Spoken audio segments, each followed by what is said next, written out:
And we're live. Hey everyone, it is time for me and Jesse to start planning. Jesse's going to be coming down here hopefully late October, depending on how the planning goes and how we can line things up. But right now, that is the tentative plan. And we want to basically start planning what observations we're going to be making, what equipment we're going to need, etc. I've been trying to fish up a boat. My uncle does have one, and he sounded like he would be willing to let me use it, but I think it's going to take a little bit more effort on my part to actually get it from him. And so that's where I'm at. I have made a bunch of observations, and me and Dandy have experimented with a couple different things, and I'm going to show you that tonight as far as whenever Jesse gets here, we'd like him to just have the observations lined up and not have to be figuring things out. So that's kind of what me and Dandy are up to. And Jesse, do you have anything to say to start off? Yeah, I guess out of Google Earth, right? Looking at the different areas and talking about the different ideas we have. I made a comment on Wolfie's channel today. I said, hey, come on over to Lake Pontchartrain late October. Or, yeah. I haven't heard back. Yeah. The other thing that you've seen me work LiDAR, which is, laser data that all the states have. And I got a batch Louisiana State University, where it's publicly available data. You can just download it. And I got it for location that we're going to be talking about. And maybe during this hangout, I'll get to show you that. All right. Are you going to bring up your screen here shortly, or? Yeah, I can. If that's what we want to do. Sorry, am I coming through okay or not? Yeah, I was just going to say, Jesse, you dropped out a couple of times there. Unless it's me, my dodgy headset.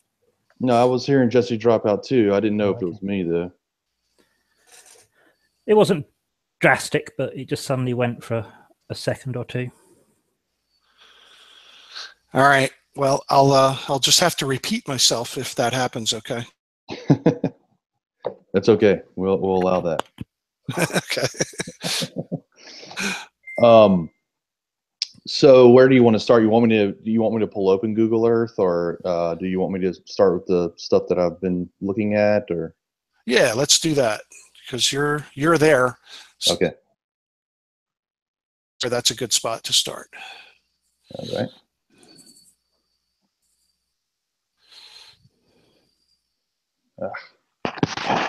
All right. I really need to get two screens. But, so me and Dandy yesterday went to the Little Censes Bayou, and I went early in the morning, and I went specifically early in the morning because I had the idea that we could buy those little party favor LED lights and just go physically attach them with a piece of tape to some of the poles. And I'm thinking that they probably will be bright enough to get a string of them across those poles. I don't know what your thoughts on that are, but I figured that since they're really cheap, it's something that if it works would be great because they're cheap versus setting up like spotlights or something like that. But the idea was to do something at night and try and capture the curve during the night. And so I went yesterday really early in the morning. That's my first picture. So yeah, it was still nighttime, and was trying to take some long exposure pictures and high ISO pictures to try and see what I can make out just with my camera by itself. And then later I asked Dandy to he hadn't made it there yet, and I asked him to pull up. I asked him to pull up to the other side. So I'm on the Rama side here, taking this shot, and then I asked him to pull up to the Whiskey Bay side, and to shine his lights on the pylons. And I have that picture here. And I wanted to share that with you, if I can find it. Here we go. So yeah, this is Dandy, parked on the Whiskey Bay side, shining his lights on the last 3 miles here. And this is the last 3 miles of the Little Censes Bayou right here. You can see it curving right there, which is interesting, is the reflection is not, it's not what you would expect if it were a flat surface. The reflection is reflecting like it were a curved surface right here. Yeah. So I like the idea of getting these party lights and strapping them onto the columns. yeah, I mean, I'm not sure if you cut out right there or not, or finished. Now, yeah, I'm just saying, I guess 5 feet or something like that. Say that again. Over. Yep, you definitely cut out there for a moment. Daggone. Up from the water. Yeah, exactly. Yeah. What I was thinking was, you know, we do whatever's the most efficient. Basically, have some consistent measure, you know, that you just hold in your hand and apply right above it. Boom. You know. Yeah. And one person's driving the boat, one person's applying. We have them all lined up, ready to go.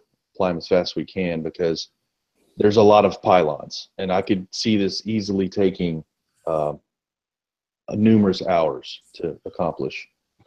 Especially if you're going to try and do all the pylons. I figured we would probably start in the middle and work our way back, and so that you could actually start taking some photography, maybe even skip every other one or every 2 or something like that, and then go back and do it again.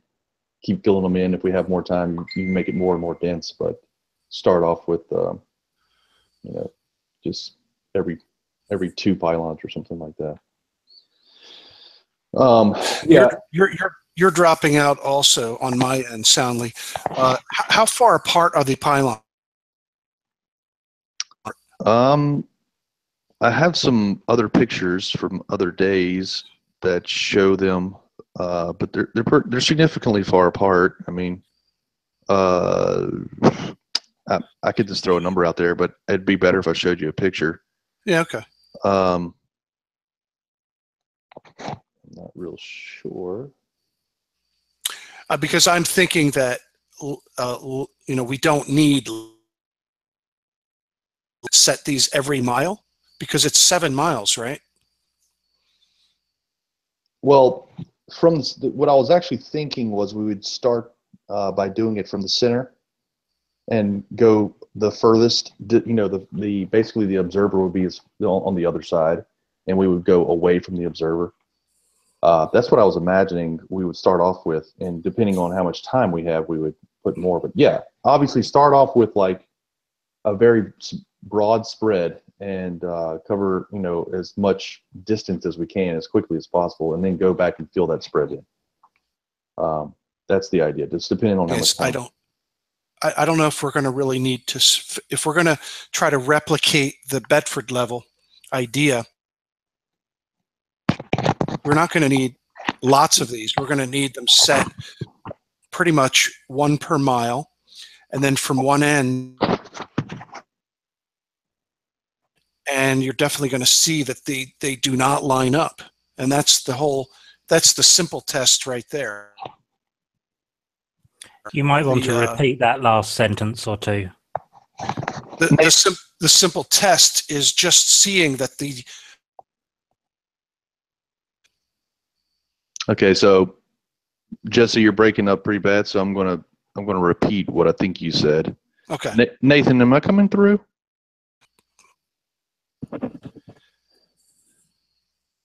Nathan, can you hear me? Am I coming through? Yeah, I'm really sorry. Yes, I can hear you. I keep muting myself and then talking and then realizing. Yes, I can hear you. Okay. It's just Jesse suddenly goes silent for a second or two at random intervals, like that. Everyone's gone silent. Can you hear me now? I can hear you now, Jesse. Is it pretty good? It's Yes. quite loud. That's good. It's good. We do hear you, yes. Is these headphones hitting the trash can? Oh. Boom! All right. It wobbled there a bit when you Right? I think say something continuous for a moment. 1, 2, 3, 4. Yes. We got as far And as 10. 4. We got to 4. Damn it! So what I heard, though, was that you are talking about the Bedford level experiment. So we basically just need 2 targets and an observer that's at the height, essentially, of the first target or the last target. And just to confirm that those 2 targets are not in line and that the center target is above the last target. That's what we're looking for as far as validation or invalidation of the model. After that, it's bonus material, like photography, essentially. I have a goal, I guess, of getting some nice pictures out of that. So obviously, me and Dandy can do that anytime. So if you'd rather maximize your time elsewhere, then we can just do the Bedford level experiment, and me and Dandy can go back for the photography anytime we want. So, Hey, Soundly. hey. Hear me? Yeah, I can hear you. Because I've moved to another room, and the trouble is that It hasn't Go off helped as well, moving to so- another room.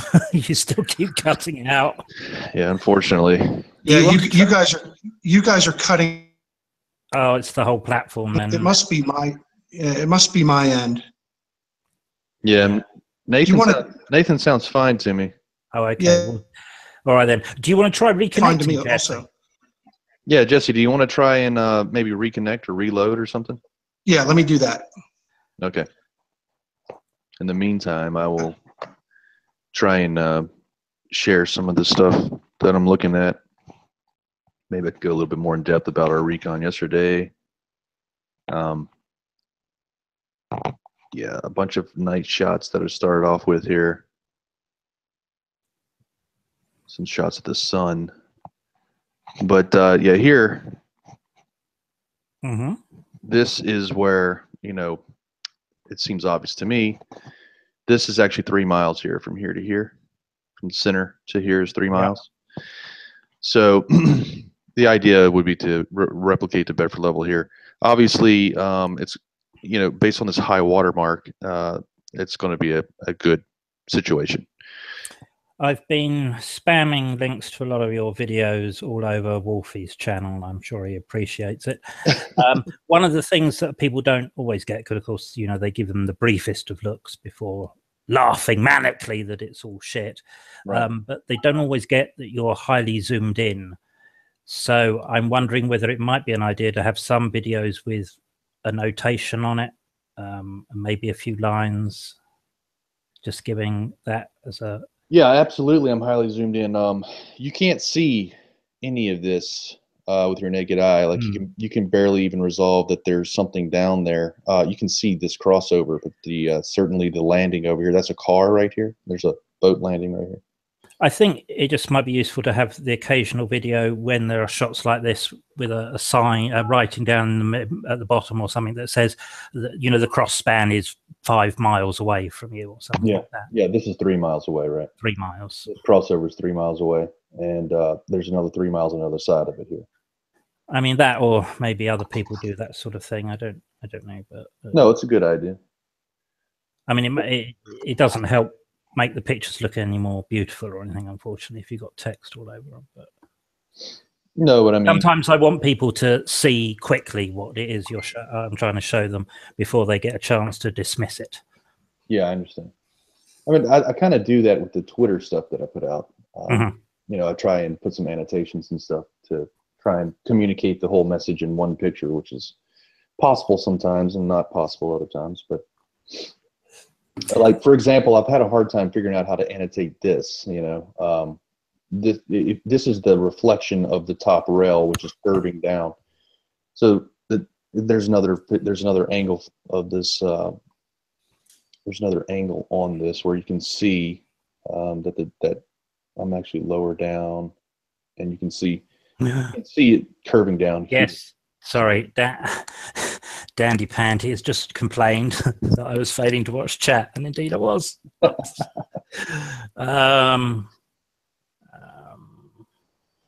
don't think he was saying anything important though.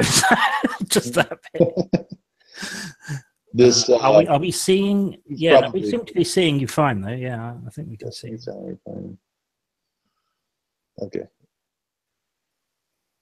Yeah. Pure Anarchy said soundly, and then boot.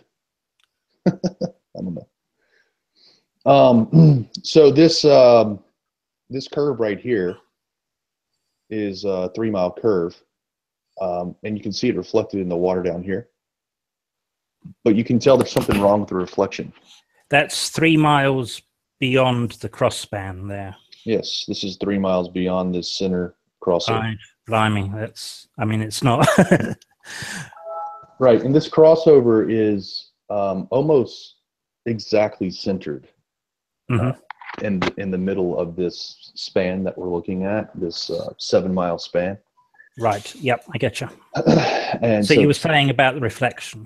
Yeah, the reflection. You can look here and see that this is curving. So if this water were a flat surface, then this should be symmetrical. This reflection should be symmetrical.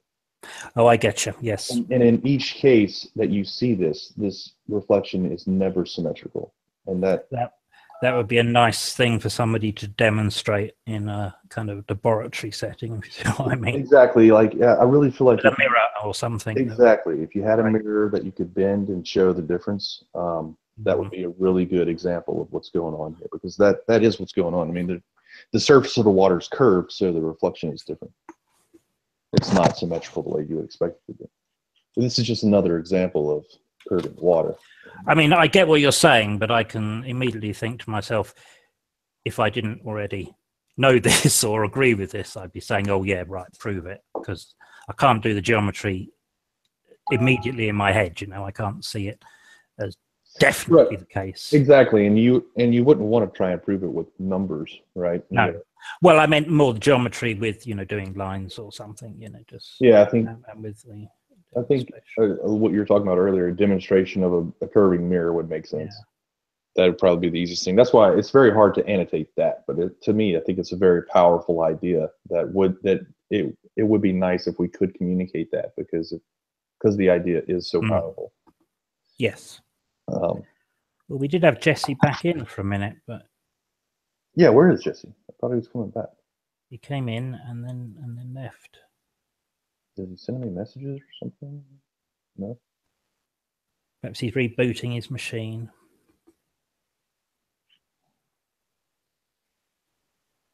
Well,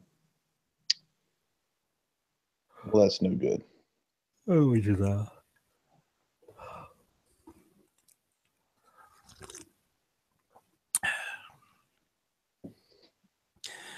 Oh, right. He was saying something about 3.6 miles now. I see. I'm not sure what that was. Oh, right, to the span or beyond it. You failed, Nathan. I've had Anthony Riley messaging me on Skype, showing me videos saying, look, it proves the Earth's flat. And I'm like, look, dude, I'm not your surrogate YouTube.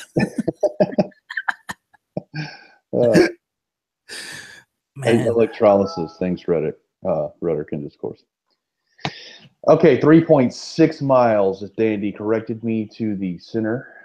And I should have known that, as it's 7.2 miles, the total distance from the boat landing to the far levee, the Rama levee. And to me, this is prime location for the type of work that Jesse does, and that's why I wanted to talk to him more about it. Mm-hmm. And I hope he's able to return because of it is basically the Bedford level experiment set up, primed, and ready to go. And my argument is that this already is the Bedford level experiment because the high watermark essentially is hundreds of targets. But there's no absolute knowledge, so to speak, that the high watermark is indeed the same level all the way across. But I would find that very hard for people to argue. However, the reason we're going to go do this is just to prove, okay, these are the same height, and then do the Bedford. Actually, do the little Censes Bayou experiment is what we're going to be doing. Now, I'll tell you one thing did occur to me whilst you were talking earlier about putting markers up and lights or something. Yes. Now, this might just because of my sort of poor impression of the United States, but you do want to let the authorities know you're doing that, because I can't help but think if you're dangling things off a causeway like that, somebody might think you're a terrorist and shoot you dead because it's dynamite or something. Yeah. Yeah, I'll talk to some people. I mean, maybe I'm being paranoid. Yeah, I really don't think anybody's going to bother us, quite honestly. I don't think they are, especially for just putting LED lights and stuff. Well, but blinking LED lights, who knows? That sounds like right out of the movies there. So It does, doesn't it? Anyway. Oh, Jesse's back. I'm on my phone this time. We hear you. That'll be definitely going to work then. That'll be fun. That's what phones are famous for doing, in the olden days. Let me see if I can count to 10. 1, 2, 3, 4, 5, 6, 7, 8, 9, 10. How about that? Hey, it's actually better. Gives me confidence in your surveying skills. Can you see the Hangout? Yeah, absolutely. The trouble was, if I was cutting out to you guys, but you guys were also cutting out on my end. So I've rebooted my computer, so we'll see what happens. But we can proceed. I'm watching what you're talking about here. I can see everything. Okay, good. Yeah, anyway, I think I've kind of said my piece on this particular place. I believe this is like an ideal situation because we can do the Bedford level experiment without boats for the most part. We could, we're obviously going to need some type of boat to put targets up, but what I'm saying is we don't have to have a boat for an entire day like we're planning on doing for Lake Pontchartrain. I'm still kind of concerned about getting a boat, quite honestly, and I've been looking for land-based locations that can work as backups for making measurements. But the idea is to have a boat. That would be the ideal situation. Speaking of measurements, the trouble we run into is that no matter what you do with all this videoing, it gets called into question.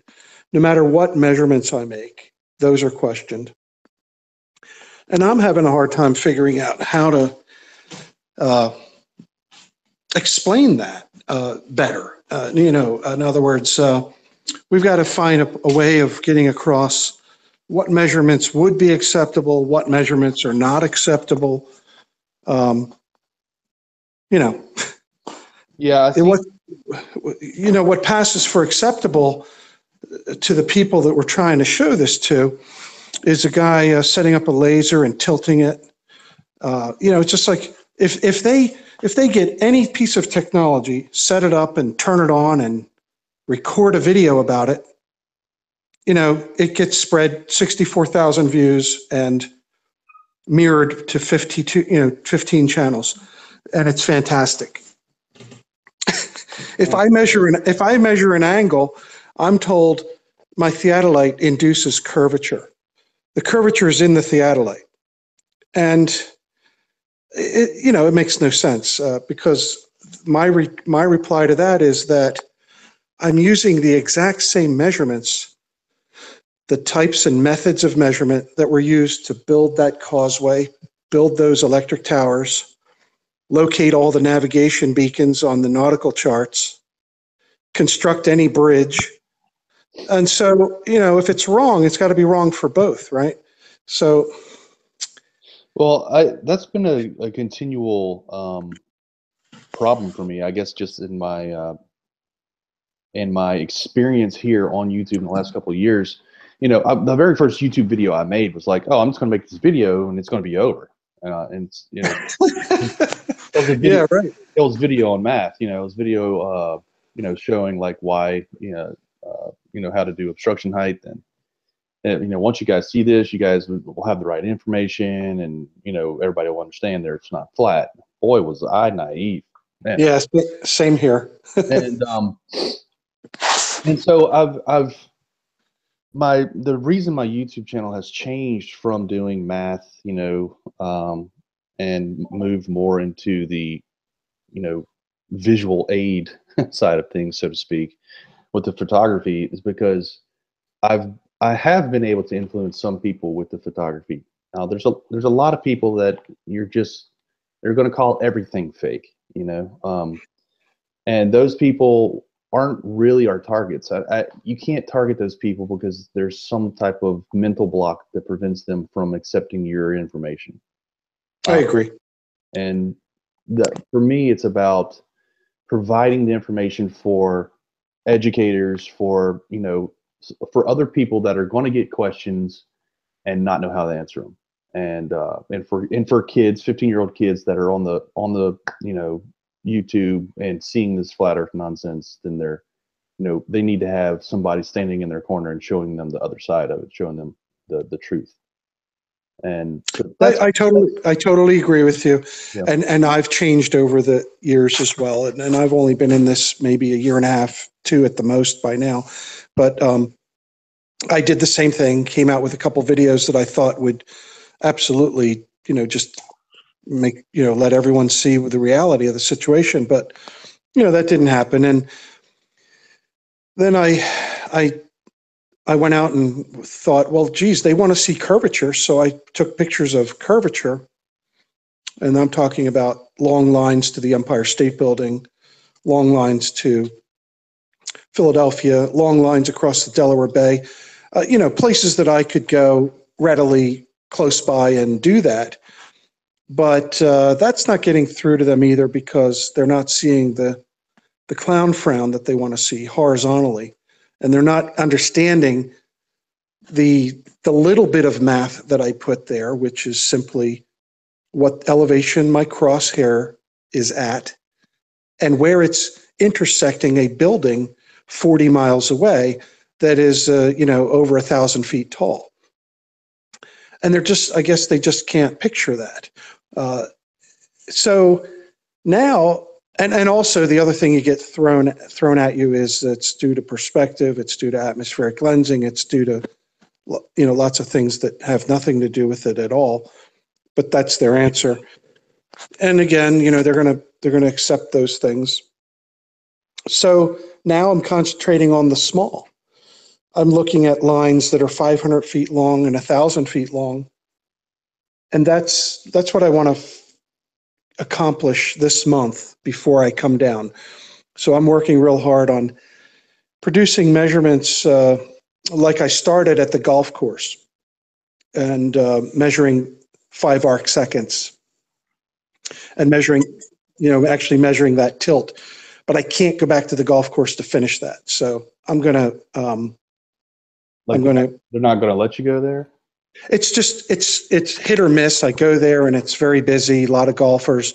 So I've decided to just set up a test network near my house in a park where I can go there at any time and conduct these tests and measurements and produce some good data that I'll be able to make a good video from to really explain how we really can measure curvature quite easily and draw the types of pictures they need to see based on the curvature chart that everyone uses. I don't think anyone's addressed that completely. I watched a video that Rob Skiba did, and he's actually, I mean, he did a great video. It's beautiful. It's got a lot of good graphics. It's just all wrong. And that's the other thing is, like, if you want to really debunk geodesy, then you have to understand geodesy.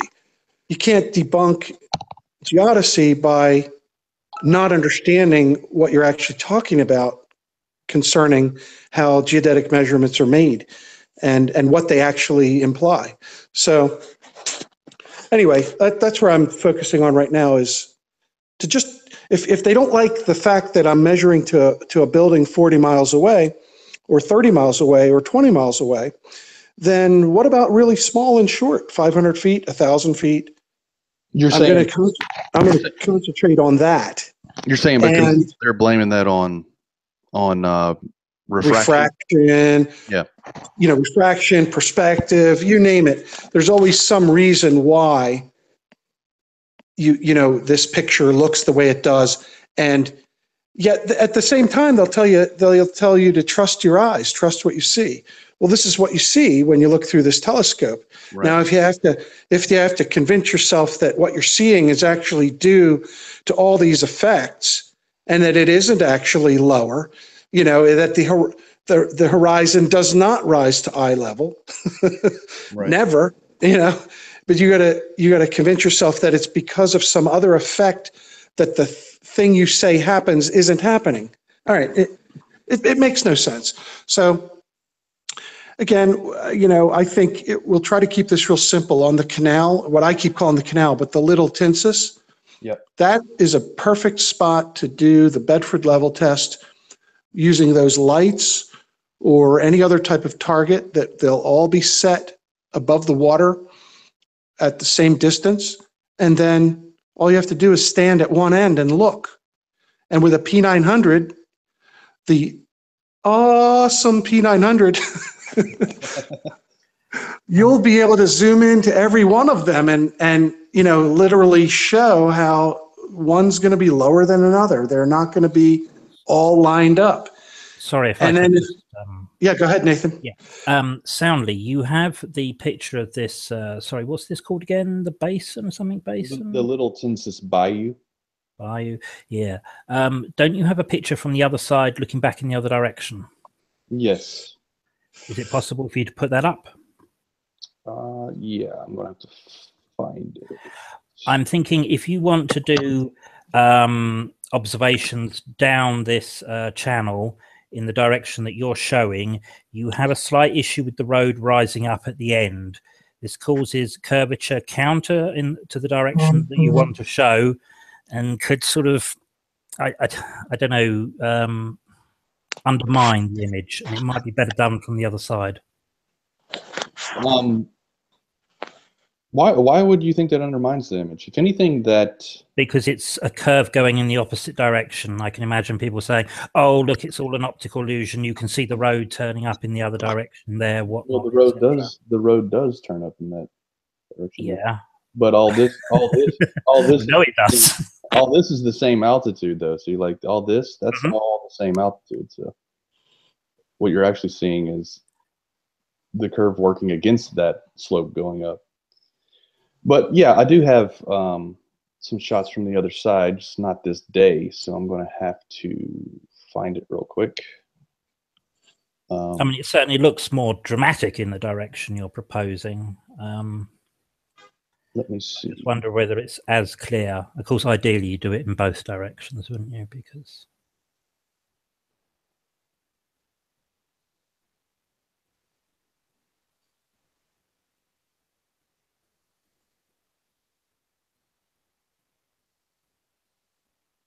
no, this is the wrong day.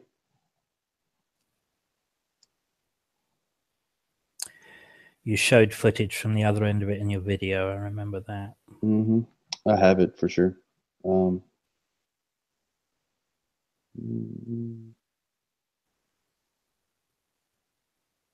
Hey, while you're looking for that, I'll just chime in a little bit.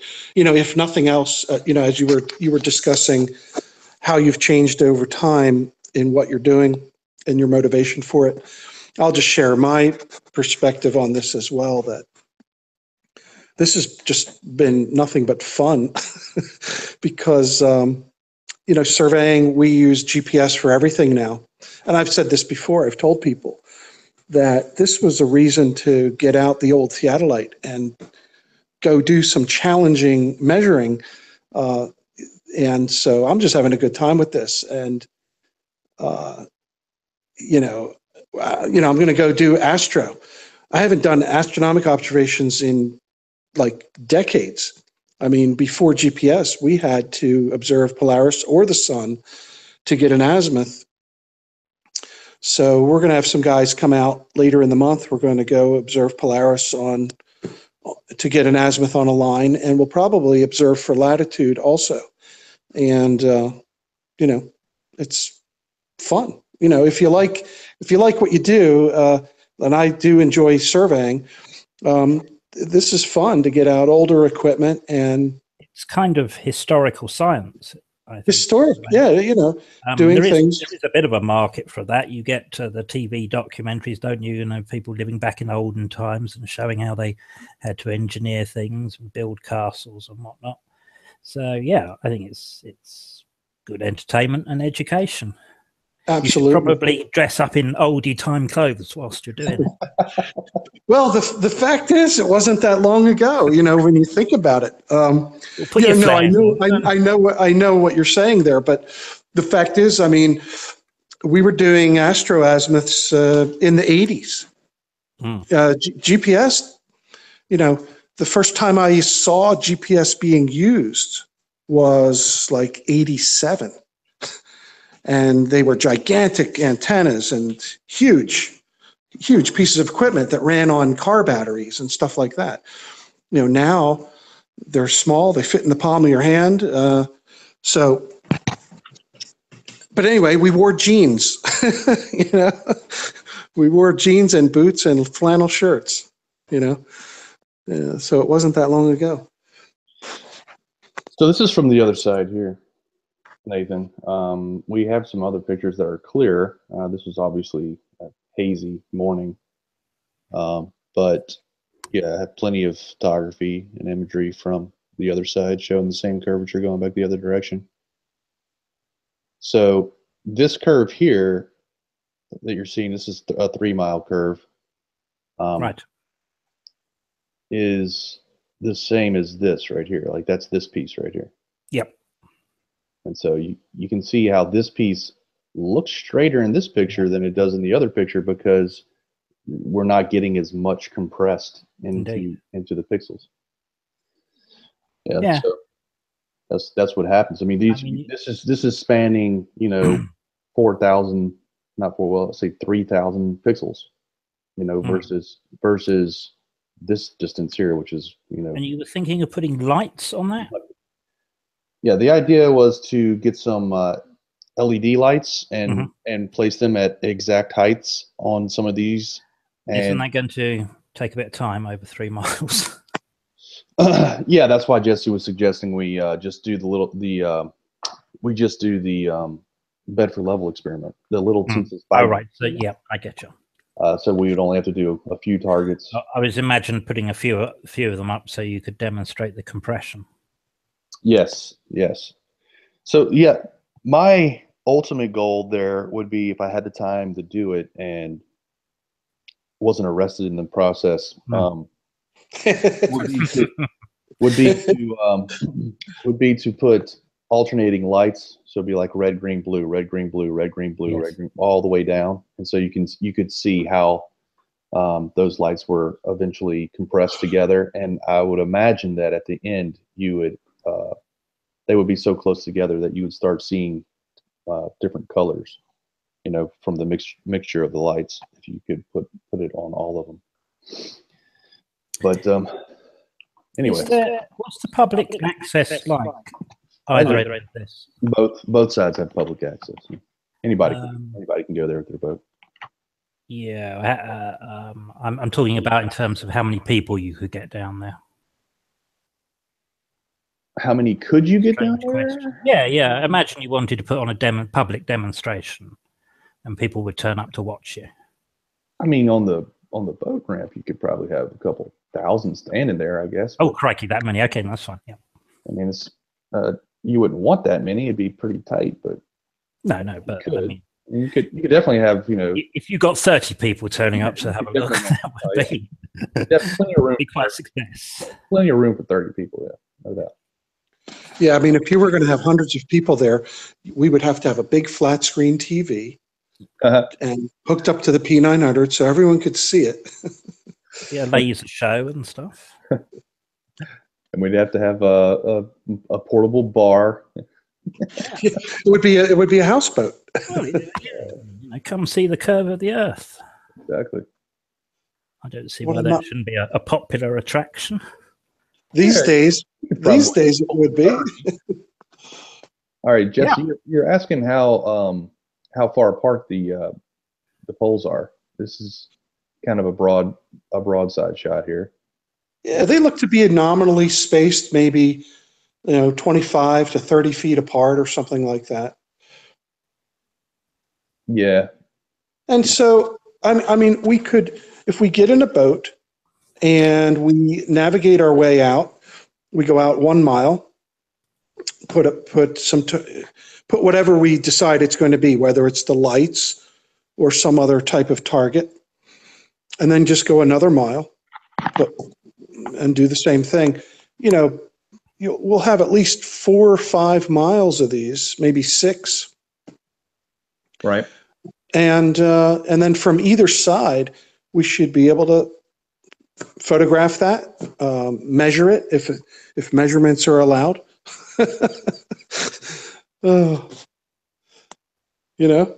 Yeah, I mean, I think that makes sense. We start off with the low-hanging fruit. You get the Bedford level experiment repeated. Yeah. We make the Little Censes Bayou popular. I agree. Little Censes Bayou experiment, and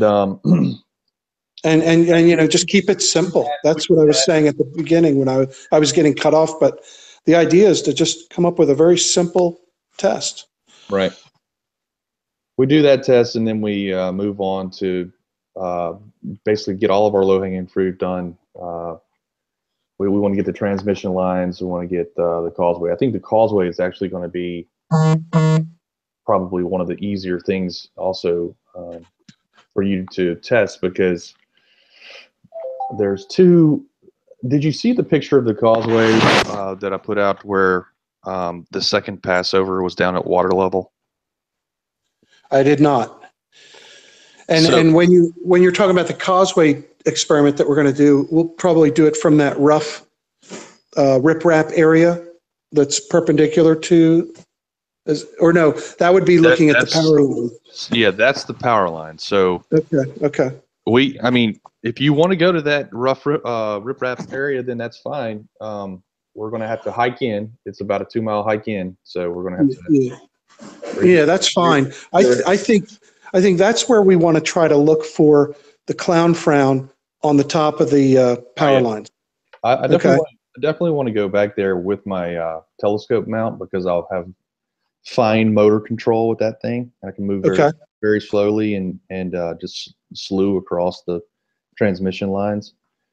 Dandy has an idea that he wants to reproduce somebody else's image that they made on the first one, but like cleaner, basically a panoramic, but where you just remove all the dead space between towers. Okay. Put all the towers right next to each other, and I think you will see that clown frown in the photograph itself. I coined that term. I claim that term. The clown frown. But anyway, so you were talking about the Causeway, though. I kind of interrupted you and said, over on the riprap, but you were talking about something to do with the Causeway. Did you find a spot where we can kind of look at that perpendicular? Yeah, the perpendicular, no, I haven't. We definitely would have to have a boat for that. And I don't know how you're going to set up your equipment on a boat. That to me is probably one of the harder shots. I'm not sure how we're going to be able to get something like that, honestly. Okay. But what I did get, go to the Causeway. This is all under I-10. Bunch of cool pictures in here.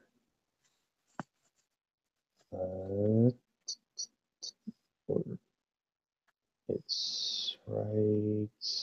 This is underneath the causeway. Here it is. Okay. So Hey, was that a choppy day? Was the water choppy on that day? not particularly. No, I mean it had a little bit, but wasn't too Okay. bad. It definitely looks choppier whenever you see these pictures because you're basically just shoving a bunch of waves together. Oh, I see. Because you're really low there, aren't you? Yes. Your camera is near the water surface. I'm about it's about a 2 foot, 2.5 foot observation. Oh yeah, Yeah. yeah. So I'm pretty low, yeah. Let's see, is that right? 2.5 foot? More like 3.5, 4 foot, somewhere up in there. But this shot to me is like, it seems like it would be prime real estate for you because this overpass right here, or this crossover they call it, this crossover right here has a sign on top of it, and there's another crossover exactly like this right here. And of course, it's being obstructed by the horizon, and you're only seeing the sign. So to measure the height of that sign right there, I think would be, evidence of the curvature. What's the distance between those two crossovers? Roughly. Are we talking about 1,000 feet or 2 miles? Miles. Yeah. Okay. Yeah. So this, yeah. Well, yeah. This is the causeway, and you're seeing the same exact type of curvature as the little Censes Bayou right here. This is completely the same altitude. I mean, this is all the same altitude. This is miles right here. So that is so cool. And this right here, this is actually the marine span, the big marine span. Or actually, going over top. Yeah. So if I go back to these pictures before here, it's this over here. So. And here's another potential thing to check too is you see these lights right here, yeah, or even these mile markers. You can actually get pretty much at the same level as these things, and right next to the bridge. So, well, that right there would be similar to what we're trying to set up over at Little Censes. That's exactly right. It's already done for you. Right. This again is the Bedford level experiment right here. We're looking at it. So, yeah. I mean, there's so many different potentials, but to me, let me just say this. I think you just found what I've been looking for. Okay. What is the acceptable measurement? And they like the fact that they took a surveyor's level, right? Or was it just a telescope on the Bedford level? Did they set up a level instrument to look at those targets? I thought it was just a telescope on one end with that they carefully leveled or something like that. I don't remember the exact details. Okay. So he used a telescope, but he leveled it. And if we take a level and level it and create that horizontal plane, then we're reproducing the same methodology from the test that they use and accept, even though the conclusion is wrong. But anyway, that's where I'm going with this. If we're going to replicate this, we're going to do the same thing. The P900, that's an acceptable instrument. That's an acceptable piece of equipment in the arsenal, right? Yep. So, let me ask you this: how do you guarantee a telescope is level? Like the center of the lens is actually level. You know what I'm saying? The line of sight is actually level. How do you? You mean for a surveyor's level? Well, what's the procedure for actually, like, if I was going to manually try and make sure that my scope is actually looking horizontal, how would I go? Okay. For the P900 scope? Yeah, exactly. Or this one was actually taken with an 8-inch Schmidt-Cassegrain telescope. Okay. Yeah, I mean, I really don't know. I mean, we would have to either, I don't know. I mean, do photographers, so I don't do photography. I don't have any expertise with photography, but I've always been wondering, how would a photographer assure that their camera is level? I know some of them have like a little bullseye level on them, but that might just be just an approximation. I don't know how precise they are. Yeah. So it'd be maybe a little bit of research, or maybe someone listening in tonight knows about photography and how some photographers need to assure that their telescope is level. There may be accessories or equipment that does that. I don't know. But I know how to do it with surveying equipment. And obviously this bridge has been built level. And surveyors did that. Okay. And they didn't do it with P900s. They used surveying instrumentation. Sorry if I could just butt in again there. Yeah, go ahead. I appreciate you say it's obvious that it is, but we are talking to flat earthers here, and the fact that this goes down is, well, I mean, I've been told, ha ha ha, it's the causeway that's going down. And I have to say, well, if that was the case, the cars are going to get very wet. Yes. Exactly. I mean, isn't the deck... And they don't reply. Yeah, isn't the deck of that bridge the same distance from the water? When you present your information, you're going to have to help convince us that it is. Okay. Very good, Nathan. I mean, this is what we're looking for is... some ideas on what to do here. It'll be good, to document the methodology, and it's all going to be about the water. So everything we do has to be leveled and referenced distance-wise from the water surface. I think one of the things that we need to attempt to do, or not need to, we need to figure out how to do this, and this needs to go into our planning, especially for this, because this observation is so accessible. Like anybody can go take this picture. Little Censes Bayou is a little bit, out, maybe a less frequented area. Still accessible, but it's not New Orleans. This is New Orleans right here. Right. So there's so many people that can just drive down here right after work and do this if they wanted to. And one of the things that I think we need to be sure to capture is the height, the altitude of this piece right here above the water, right before it goes over this marine hump.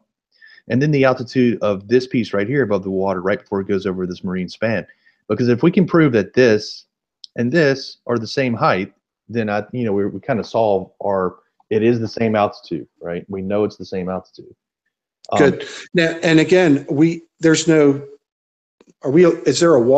a pedestrian walkway? No. Yeah. There's not even an emergency lane on the Causeway. Yeah. That's why they have the crossovers. The crossovers are meant for emergencies. They're meant for emergency vehicles to pass by. So, my dogs are going crazy. Well, how about this, Soundly? If you go to the beginning of the Causeway Bridge, is there a place where you can walk down there? Yes. So there's stuff there's actually there's areas around the Causeway, the end of the Causeway, where you can walk underneath it. You can walk actually up almost on the side of the Causeway, almost at deck level. So there's definitely access as far as taking observations from there. But we could measure down to the water. Yeah, we can measure that part down to the water. But again, this piece right here is actually a fair distance out. This is the 1.2 mile marker here. See, what's the thing close up that what's impeding our view there? What is that? There's a post. There's a few posts in the foreground.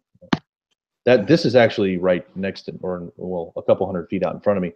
But this is the 1.2 mile marker here.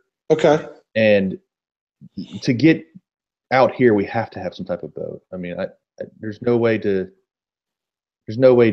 walk out here or actually have access to the bridge out here without being these guys, right? Without being. Well, let's ask Nathan. I think Nathan adds a really good point of view to this. If if we can get a measurement to the water from where we can walk without a boat, near to the beginning of where the causeway starts to take off.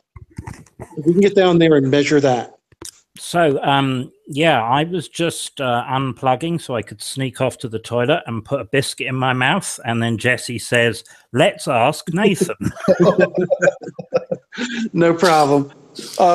No, I was just saying that, if we get a measurement where we can easily take the measurement by walking down there and getting a measurement from the railing or the deck down to the water,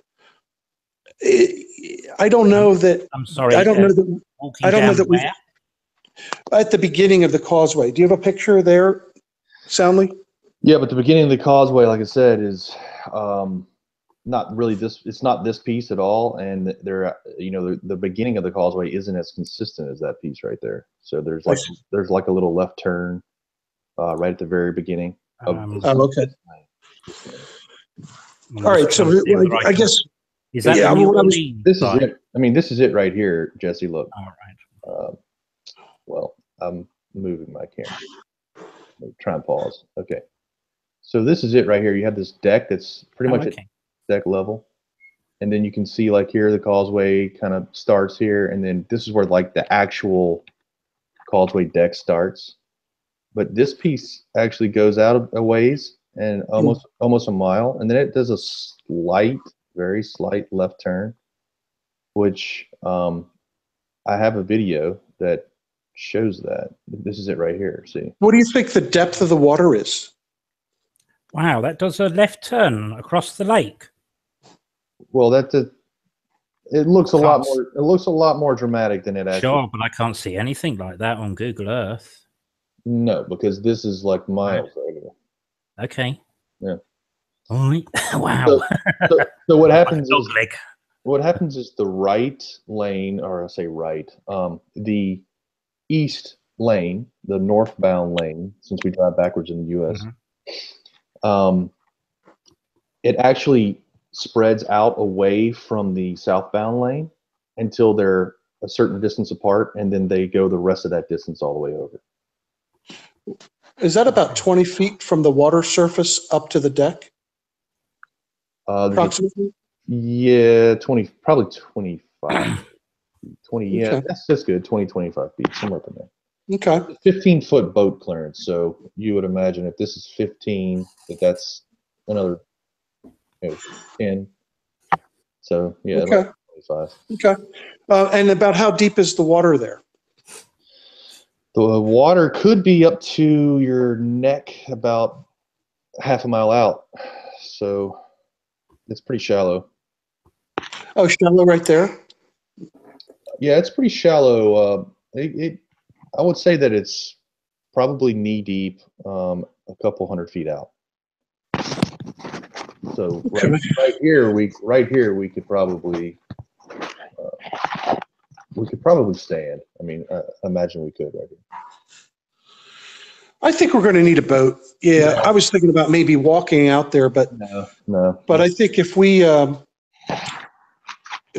take some extendable survey rods that could go about 30 feet, I could pull together some measuring equipment.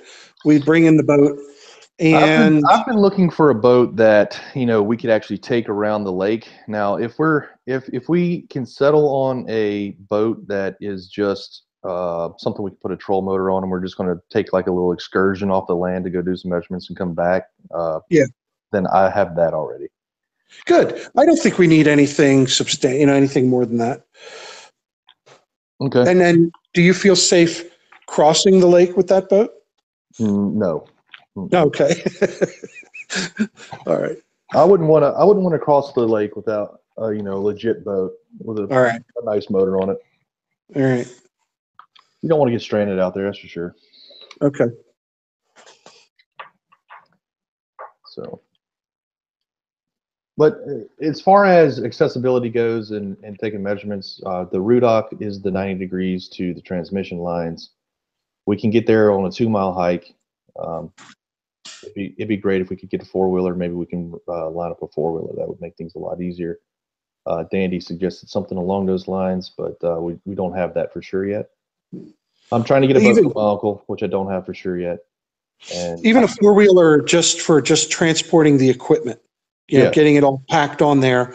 And then we just, you know, someone drives that stuff down there and we walk, whatever. But I've hiked my stuff. You're talking about a different location now. Yeah, different location. He's back over at the power line. I'm talking about Rudock now, yeah. Yeah, let's show the audience. Oh, you want to see the Rudock location? Well, you know, it's good for them to look at what we're talking about or what you're talking about. Also, how long have we been on so far?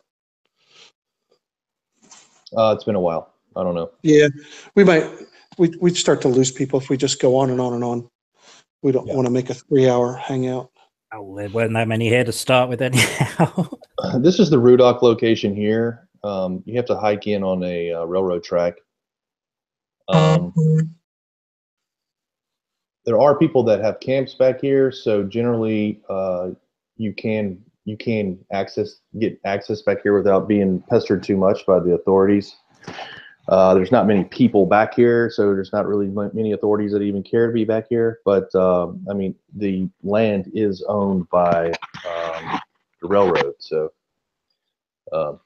you know, it's one of those things where we have to kind of take some calculated risks to get it back here.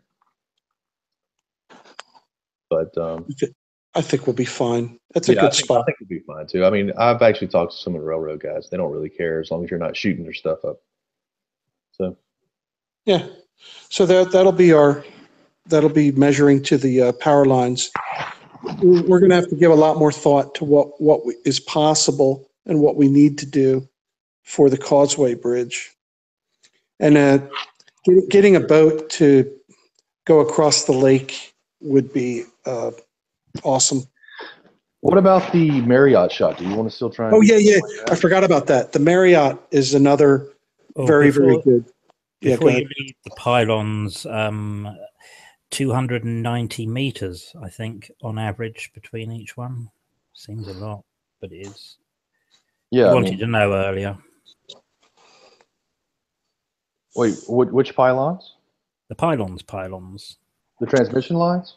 Yes, those. Oh yeah, those are I think it's 0.18 miles, whatever that equates to in meters. I'm not sure, but it's a long ways between those. Yeah, you said 290. 0.18 miles. Yeah. 940 feet. Yeah. So yeah, it's a long ways between these transmission pylons, which is what really, it's hard to get across the scale of these things unless you go out there. They're 75 feet tall. You know, the back pylon is 210 feet tall. Like you said, 290 meters apart. And so to put all that, to line all that up into a single shot is, you know, you're talking about putting 16 miles into a few pixels. Of course, you're going to see some drastic effects. And I think that the problem that we have as far as other than just denialism, the problem that we have convincing people that this is, you know, legitimately the curve of the earth is that they've just never for themselves tried to look at things in line for 16 miles and understand what that would actually look like. And they should, you know, I mean, I would say that probably the average person hasn't done that, you know, hasn't actually looked for the curve of the earth. But if you do, you can see it. So that's essentially what we're trying to show. Well, you can't be looking at things that show you the Earth's curved if you want to be a flat earther. You just can't do it. And that's why Wolfie's doesn't get lots of views. You don't get lots of views. I sure don't get views. And anybody else that's doing really good work showing the Earth's curvature, it doesn't. Well, as I pointed out, not popular. As I kind of point out, though, I mean, for a broad audience, no one is going to watch a video that says, "Watch me prove the Earth's curved," because Most people are like, yeah, sure. You're going to look at the one that says it's flat because what are those fucking letters on? Most views from incredulous. Yeah, people are amazed. They can't believe it's turned up on their list of recommended videos. All right, so let me show you this too, okay, Jesse, because this is actually another opportunity I think that you could have, because we're going to know the heights of many of the New Orleans buildings. We'll be able to find that information, I'm sure. Oh yeah, and it's easy enough to measure their heights. Yeah, and so right up close, right. And so Yeah. this is the city being obstructed from RUDOC, right? The interesting thing about this is, like, this is a great spot to see this, obviously. But the interesting thing about this is that you can see it from that general area, and there is a nice little boat ramp that me and Dandy used to actually go look at the pylons for some observations. That you can see this obstruction of New Orleans. So we could just drive straight up there, and you could set up your gear and take measurements of all these building roofs. Absolutely, yeah. And so basically the same thing you did for the what tower was that? What building was that? Oh, I did it for the Empire State Building. I've done it for the Comcast building in Philadelphia. And basically, I mean, look at my whatever you call this, my hangout symbol. That's Philadelphia. Gotcha. Yes. You know, and that crosshair is about elevation 156 feet at Apple Pie Hill. And I'm up at the top of the skyscrapers. It's about 32 miles away. So, but yeah, we'll end up doing something very similar there with the Marriott building. This is me just climbing the riprap, taking pictures. Yeah. And you can see how the obstruction height changes just in those few feet. So yeah, I mean, there's whole buildings that just get hidden and revealed, like here. Yeah. You'll see as I go down lower, they're hidden now. See, they're gone. Hey, do you guys mind if we call it quits for tonight? I'm very sorry about the beginning.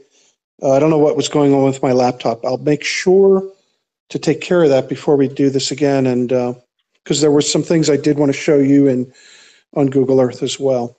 But we will plan another one in a couple weeks or so. Yeah.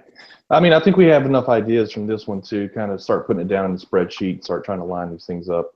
Absolutely. Yeah, and do the research we need to do. Like, again, if people know how to level your camera, that would be an awesome thing to be, you know, if there's really like an attachment or some way of doing that. Yeah, exactly.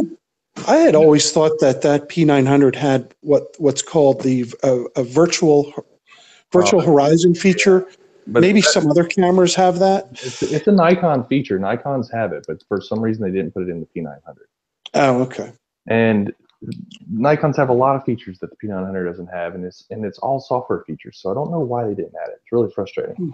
Yeah, that would be. I mean, you know, it could be one of these things where it's in there but not turned on. Who knows? Yeah, someone could hack it. Yeah, the thing is, that would be great for people that already believe the Earth is round. But for someone who's a flat Earth believer, they're going to say, "Oh, see, it's designed that way by the powers that be." And yeah. So what I was actually thinking of was one of those 3-axis bubble levels. You know, if you could get the 3-axis bubble level and get it centered in your lens, and then actually, you know, adjust your camera so that the 3-axis bubble level is level, then it should be balanced, right? It should be horizontal. Yeah, and you know, not knowing, you know, I've not really been around a P900 except for the day we did the eclipse, but I haven't really looked at them, so I don't know what the exterior form factor, how it relates to the actual center of the lens. You know, in other words, is it just a simple matter of putting a little torpedo level on it and that takes care of it? I don't know. Probably not. You know, my guess would be no. There's something more needed, but Yeah, But okay, just like between now and, like I said, we've got research to do. That's part of it. Thinking about what type of targeting we're going to put up on the little census and how frequently. That right there you were talking about trying to get some things done and before I got there. If you and Danny were able to, between now and then we settle on what we want to do there and you could put them up. Yeah, Then that would be great. Also, we could experiment with different ones if they're not so we're not doing it on the day of. That's actually a really good idea. We should do that. Oh heck, you know what? How about this? We actually researched what they did on the Bedford level and make the same target. Weren't they just like round? Yeah. Placards of some kind, like white. Yep. Painted pieces of wood or something. I think it was back in the 1860s, wasn't it? Yeah. So you would definitely be able to dress up for that.